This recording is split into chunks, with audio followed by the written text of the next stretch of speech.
आज भी राजस्थान के एक छोटे गांव के पास एक पुरानी हवेली खड़ी है जिसे लोग शैतानी हवेली के नाम से जानते हैं। गांव वाले कहते हैं कि यह कहानी सच्ची घटना पर आधारित है। हवेली लगभग 150 साल पुरानी थी।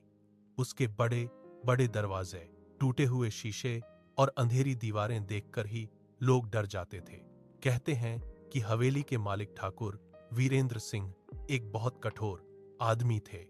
उनकी मौत एक अजीब हादसे में हुई थी और उसके बाद हवेली हमेशा के लिए बंद कर दी गई।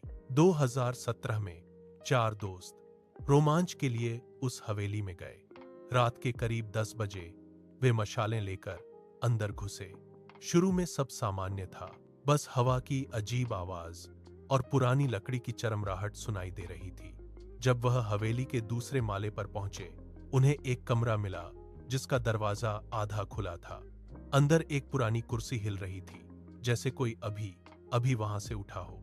एक दोस्त अमन मजाक में बोला, लगता है ठाकुर साहब अभी भी यहीं हैं। इतना कहना था कि कमरे का दरवाजा जोर से बंद हो गया।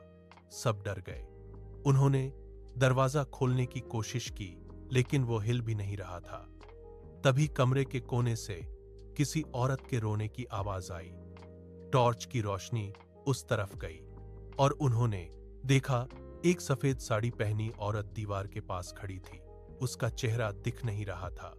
अचानक वो धीरे धीरे उनकी तरफ बढ़ने लगी। दोस्तों ने चीखते हुए दरवाजा तोड़ दिया और नीचे भागने लगे, लेकिन अमन पीछे रह गया।